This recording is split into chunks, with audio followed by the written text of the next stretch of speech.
I'm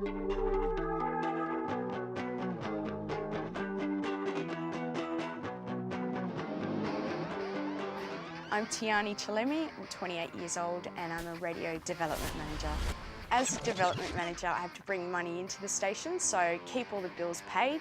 Basically, that means that I hook up different companies and galleries, music events and gigs with the stations and just make sure they know what FBI is, what we do and the sort of opportunities for them to become involved with the station. So the people who get most excited about it come to us and we work out a deal. FBI is one of many different community radio stations in the country, so that means playing young music, developing young artists, showing young bands and artists around the country.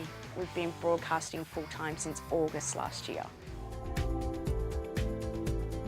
For a radio station in its first year, it's quite remarkable to have around 300,000 listeners, to have zero marketing budget, to have people who are between 17 and 20 broadcasting for the first time with very little training. Everything that you see in the building has been donated and built by volunteers. So it's very much a small community of people that have banded together to get the station going. So it's fueled by excitement and energy from young people. So the fact that we're capturing that sort of audience is quite amazing. A day at a radio station can involve script editing, being in the production booth, cutting up different sound bites, liaising with different people, sourcing voices, going to meetings to renew partnerships, writing contracts, emails, phone. There's a lot to do. FBI has a lot of guests. We have people from music, arts and culture generally. That's what we try and broadcast. So we have people from art galleries, we have people from different bands, DJs. Earlier today we had a DJ from New York. We've got some bands coming in today from Melbourne and Sydney, Architecture in Helsinki and Wolf Mother. And they're just a couple of the names. I didn't know what I wanted to be when I finished school. I went to a school that was in a mining town, so I could have been a nurse in Toowoomba, but I ended up doing an arts degree in central Queensland. So from there, I realised that to work in media, you could either get a cadetship or start your own business. And I started a free street magazine when I was very young to get experience. I did that for a year and realised I had a lot to learn.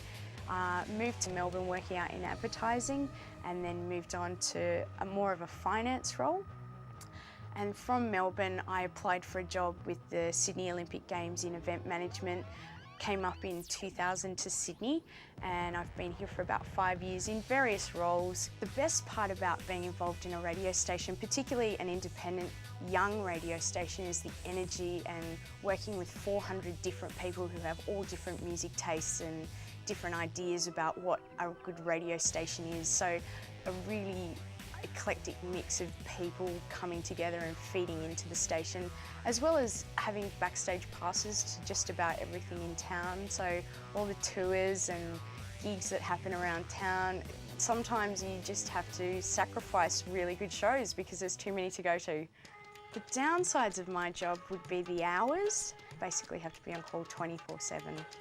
My advice to someone who wants to be involved in radio is to decide whether you want to be on air or off air. They're two completely different paths and they very rarely cross over. It's only in rare circumstances that someone will do both. So also suggest getting in contact with your local community radio station and just popping along. It's free, you get experience and you get to see if that's really what you want to do.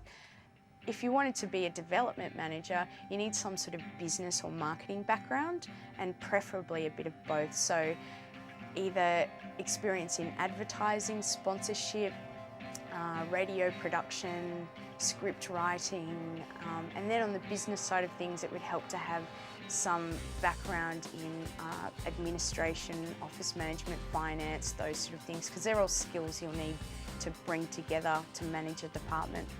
This industry is really based on networking and personal contact with people, which means you have to be going out a lot. You have to be at lots of shows, even if you don't like the style of music or you love it or you hate it. Sometimes you just have to go. And so on some weeknights, I can go to 3 or 4 shows in a night, which means, finding out what time each band's on, doing up a schedule and running across town from one show to the other, because you have to know what's going on out there to be in touch with everything. My biggest achievement to date at FBI has been bringing the station to a financial position to be able to exist and do things like renovate Studio 2 to bring in new broadcasters and training and facilities, basically trebling our income and increasing our sponsorship relationships to a point where FBI has a really safe and secure future, I think is something that I'll be proud to leave behind.